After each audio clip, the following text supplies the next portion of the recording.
Balik lagi di Movie Corner Indonesia bareng gua Irsan 56.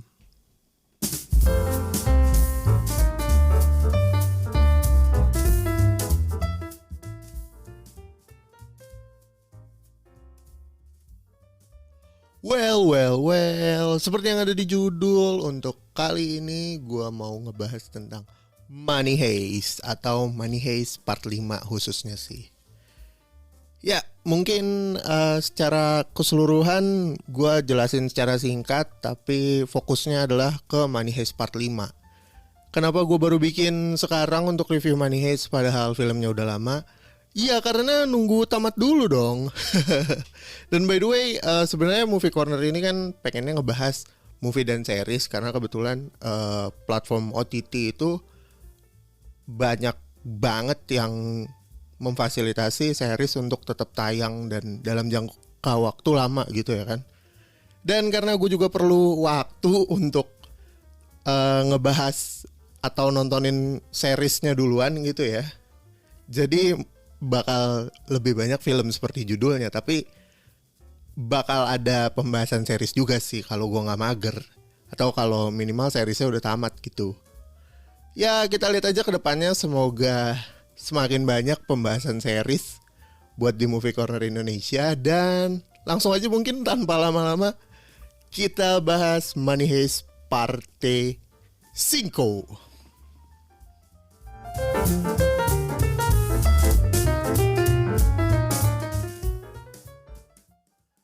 Oke, jadi Money Heist Parte 5 atau Money Heist Part 5. Nah, buat lu orang yang belum nonton Money Heist, ini adalah saat yang tepat lu nonton Money Heist dari awal sampai habis. Sampai part 5, dari part 1 sampai part 5 terakhir, karena lu orang gak perlu nunggu-nunggu lagi kayak gua dan beberapa orang-orang lainnya yang harus nunggu setiap tahun kepastian kapan mereka rilis gitu ya kan. Jadi ini adalah saat yang tepat.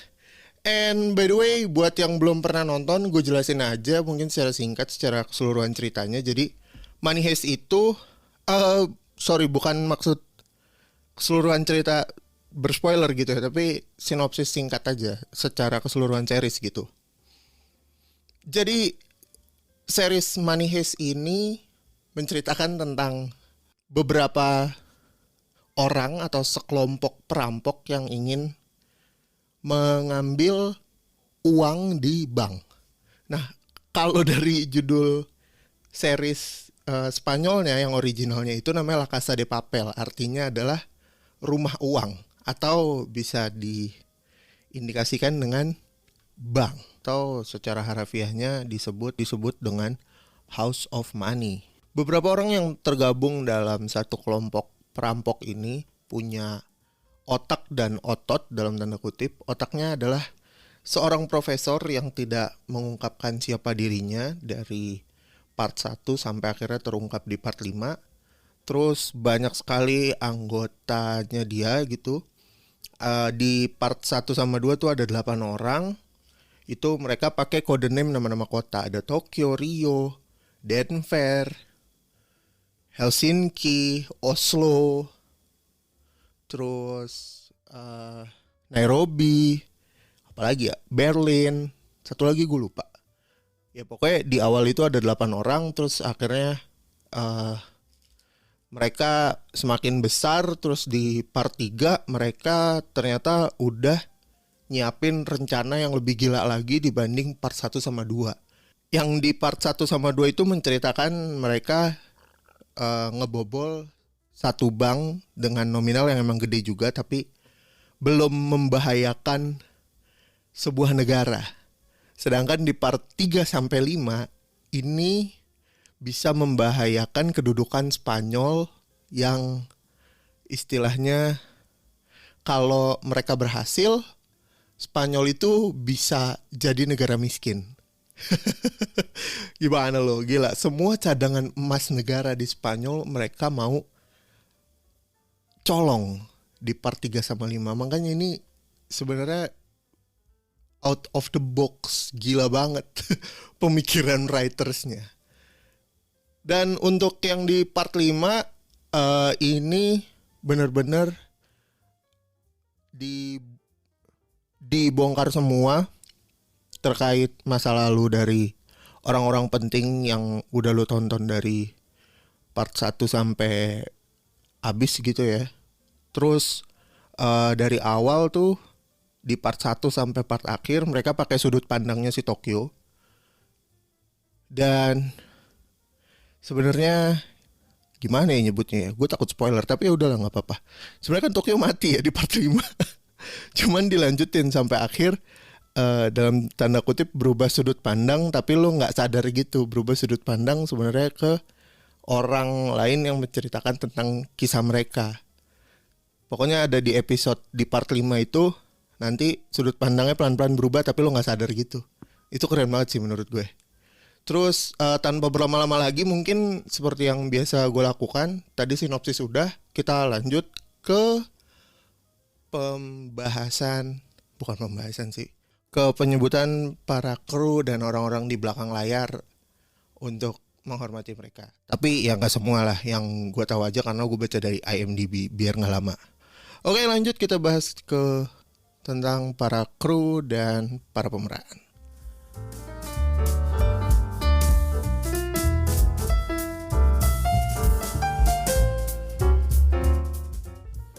Jadi Money Heist ini untuk part 1 sampai 5 itu ada 6 director yang pernah memegang jabatan.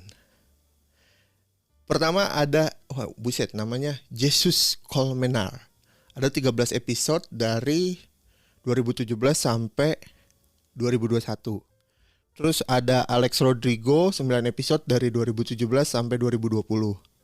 Habis itu ada Koldo Serra 6 episode dari 2019 sampai 2021. Terus ada Alejandro Bazzano ada 4 episode di 2017. Terus ada Javier Quintas ini 3 episode dari 2017 sampai 2020. Terus ada Miguel Angel Vivas, dia 2 episode di 2017. Kerennya adalah ke-6 sutradara ini bisa bikin istilahnya eksekusi yang rapih dan kompak gitu. Jadi sinergi. Lo gak akan ngelihat perbedaan rasa gitu ya di tiap episode yang lo tonton di beberapa parts. Tapi gue yakin mungkin pembagian sutradaranya ini tuh bukan kayak oh ini episode 2 lo, episode 3 lo, episode 4 lo gitu, bukan. Tapi lebih ke di beberapa parts kayak misalkan ada scene di bank, terus mereka ada flashback. Nah ketika di flashback itu mungkin dia yang in charge gitu. Dan kadang kan satu kali flashback itu bisa makan beberapa episode. Ada yang 2 kah, ada yang 3 kah, terus ntar forward lagi ke depan. Nah mungkin di situnya tuh yang ngebikin shot-shot atau cerita di flashback orang yang berbeda gitu, nggak cuman di satu sutradara. Yang mana kondisinya itu keren banget, tetap keren banget karena lo nggak akan sadar kalau oh ternyata sutradaranya beda-beda. Itu sih yang gue rasain. Nah gue nggak tahu nih dari lo orang kalau udah pada nonton rasanya tuh kayak gimana, mungkin bisa ini kali ya komen ke DM ke gue gitu di IG di @ersan56. Terus lanjut untuk scriptwriter, di sini ada beberapa tim dan banyak banget. Gue mau nyebutin satu-satu tapi mager. Yang jelas yang paling utama di sini ada Alex P-nya. Dia ini kreator 33 episode dari 2017 sampai 2021. Dia juga yang merangkap jadi head writer-nya gitu ya. Terus turunannya ke tim ada banyak banget nih. Gue nyebutinnya juga kayak makan waktu, tapi ya lo lihat aja lah di IMDb. Nah lanjut penyebutan nama-nama aktor. Di sini ada Ursula Corbero sebagai Tokyo, dia main di 41 episode selama 2017 sampai 2021. Terus ada Alvaro Morte sebagai El Profesor yang mukanya mirip banget sama Ben Akribo. Terus ada Itziar Itsuno sebagai Raquel Murillo. Raquel ini dulunya adalah polisi, terus akhirnya mereka bukan mereka, El Profesor modus untuk eh, membuat Raquel Murillo ini bergabung ke grupnya Money Heist. Gua agak lupa. Gua agak lupa nama kodenya Raquel, tapi ya udahlah. Kita lanjut, ada Pedro Alonso sebagai Berlin, dia main di 41 episode juga. Terus ada Miguel Herran sebagai Rio, ada James Lorente sebagai Denver, ada Esther Acebo sebagai Monica Gastambide, terus ada Darko Peric sebagai Helsinki, terus ada antagonis yang selalu menjadi antagonis sampai akhirnya dia mati, Enrique Arce sebagai Arturo Roman. Sorry kalau tadi spoiler, tapi udahlah. Terus ada Alba Forest sebagai Nairobi, 34 episode. Terus ada Fernando Soto sebagai Angel, ini partnernya Raquel, sebagai polisi. Terus ada Mario de la Rosa sebagai Suarez, ada Hovik sebagai ada Hovik Q. Kerian sebagai Bogota. Terus ada Rodrigo de la Serna, namanya bagus banget, sebagai Palermo. Terus ada Najwa Nimri sebagai Alicia Sierra. Ini antagonis di part 3 sampai 5. Alicia Sierra. Terus ada juga Luca Peros sebagai Marseille, nama kota di Eropa sana lah. Nah, pokoknya Marseille. Dan dia nih kayak apa ya, Ranger perak lah dia ini. Luca Peros tuh Ranger perak, men. Ketika dibutuhin dia datang. Terus ketika dia dibutuhin di masa-masa genting tuh dia ada gitu. Dan dia selalu menjadi penyelamat. Istilahnya saviornya profesor juga gitu, si Marseille ini. Pokoknya keren. Terus ada ya macam-macam. Ada juga salah satu antagonisnya yang paling kuat itu ada Gandia, diperankan sama Jose Manuel Poga. Terus gue mau shout out juga buat Mattia. Ini gue lagi cari nama pemeran aslinya Mattia, nggak muncul. Dia akhirnya punya nama kode, kode kota gitu ya. Nah nanti lo ini aja dah, searching dah. Lo tonton aja dulu. Terus ada special appearance dari Neymar sebagai Monje Joao. Gue nggak tahu gimana nyebutnya. Tapi ya begitu. Ada Neymar, man. Special appearance ada di 3 episode di tahun 2019. Nah, lu orang nonton dah buat yang belum nonton ya. Ya, kurang lebih kayak gitu. And by the way, series ini juga diproduseri oleh Alex Piña sebagai produser dan eksekutif produser. Terus ada Jesus Colmenar yang mana dia juga jadi director sebagai eksekutif produser. Dan lain-lain ada banyak, dan rata-rata mereka juga ada andil di sebagai sutradara sama sebagai scriptwriternya. Dan secara overall menurut gue film ini tuh kena di 8/10. Nah, kenapa skornya 8/10? Film ini ada di 8/10. Nah, kenapa skornya 8/10? Kita lanjut di segmen selanjutnya. Review tanpa spoiler. Semoga tanpa spoiler.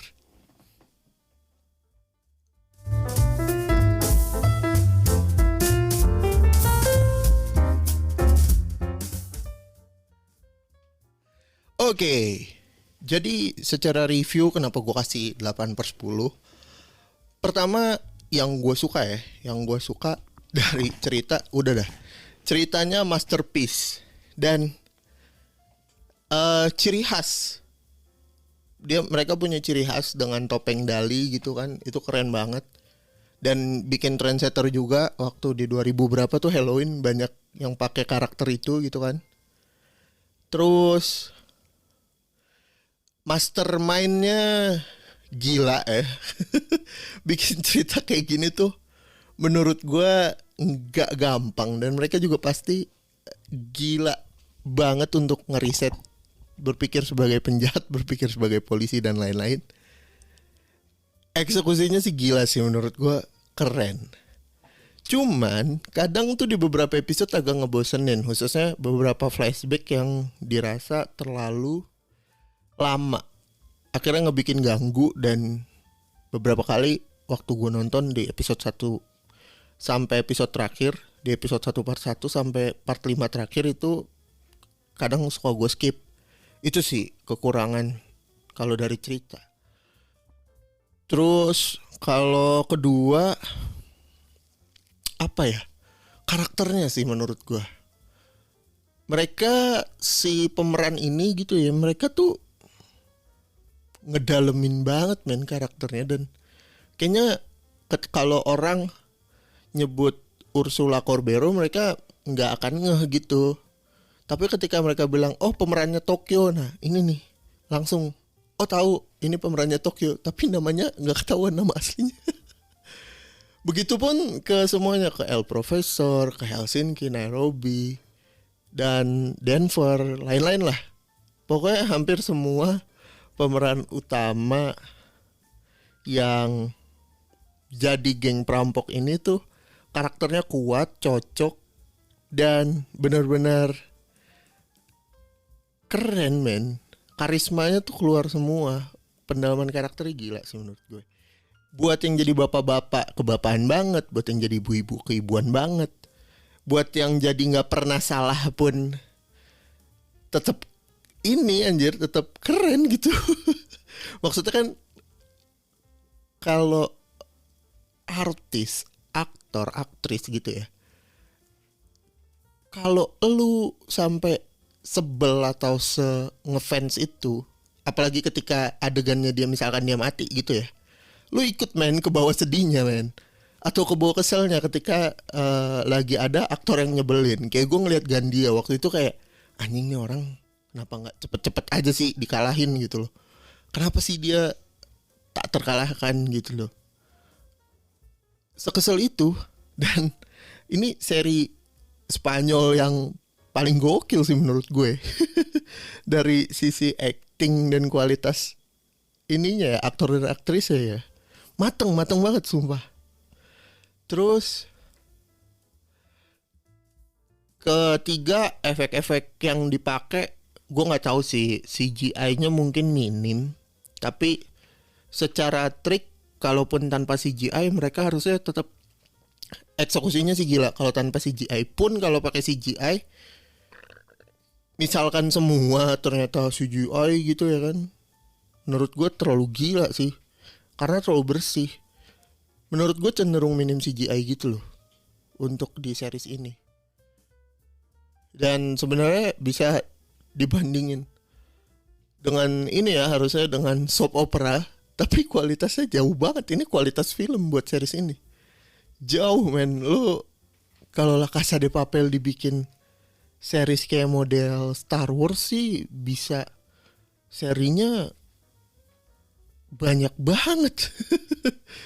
Nggak mungkin dipotong-potong, karena setiap ada flashback atau ada cerita yang baru gitu, justru itu yang menjadi tonggak utama yang kayak nyadarin penonton, oh pantas dia begini, oh iya wajar dia begitu gitu.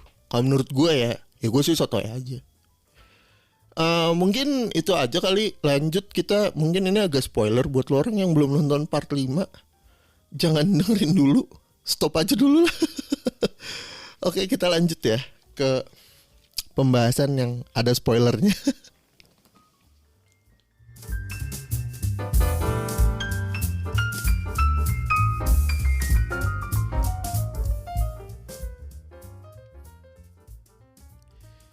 Jadi pembahasan yang ada spoilernya, gue sebenarnya agak bete yang di part 5 nih, ketika mereka ngambil latar belakangnya si Berlin sama si Palermo.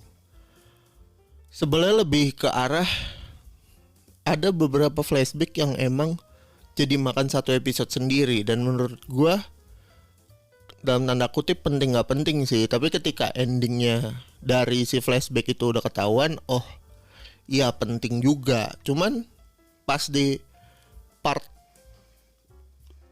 part 5 bagian kedua ini, chapter 5 part 2 lah ya bahasanya kali ya, biar nggak ribet. Ya pokoknya gitulah. Cek. Ya pokoknya gitulah, chapter 5 part 2 ini ada flashback yang jadinya obrolannya tuh penting gak penting. Akhirnya gue skip juga nontonnya karena bosen. Terus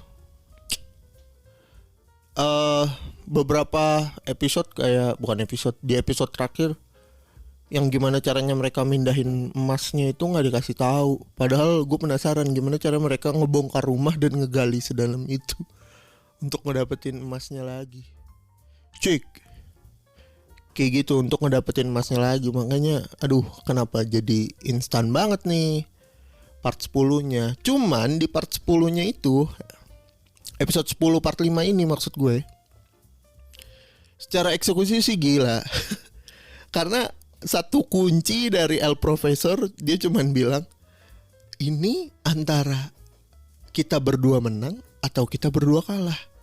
Kalau lo ngebiarin gue menang, gue akan ngebiarin lo menang juga dengan segala disguise-nya ya. Dan seperti yang kalian tahu, tentu menang. Out of nowhere, twist lagi. Lu kayak pertama kan gue pikir paling double twist nih, yang tengahnya gini, endingnya gini. Enggak dong, dilanjut bener-bener twist. Terus sampai mana twist lagi, terus sampai mana twist lagi, terus tiba-tiba ada yang membelot twist lagi. Ya ilah. Terus endingnya kayak gitu. Gue gak kebayang itu hasil curiannya dibagi ke berapa orang anjing jadinya. Karena pembelotnya ada, keluarganya profesor ada, terus para pekerja tambang dari yang ngikutin di saluran air segala macem. Kocak asli, itu benar-benar nggak kebayang sih. Tapi keren, overall tuh keren. Ya 8/10 sih kalau menurut gue. Karena ya itu tadi, secara flashback ada yang ngebetein, akhirnya di skip, terus beberapa cerita juga gue ngerasa ini perlu nggak perlu, penting nggak penting sih. Kalau di take out ternyata endingnya penting, tapi kalau nggak di take out jadi kelamaan. Ya tapi ini juga kan series anyway gitu. Jadi suka-sukanya lah. Ya gitulah pokoknya pembahasan tentang series Money Heist. Semoga lo orang suka dengan seriesnya, dan terima kasih buat yang udah dengerin. Gue Irsan 56 pamit, sampai ketemu lagi di episode selanjutnya. DM gue series atau film-film yang mau gue bahas di podcast ini bisa ke @irsan56 di Instagram. Terus tungguin episode-episode selanjutnya karena gue baru-baru banget banyak nonton series di OTT yang bisa gue rekomendasiin ke kalian untuk melepas penat dari kerjaan atau mau dibikin makin pusing, makin penat dengan menonton series yang gue rekomendasiin. That's your choice. Thank you. Sampai jumpa lagi. Gue Irsan pamit. Ciao.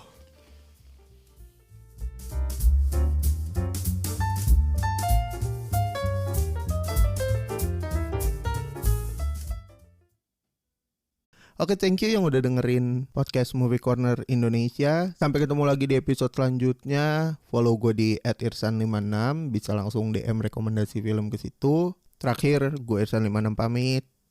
Ciao.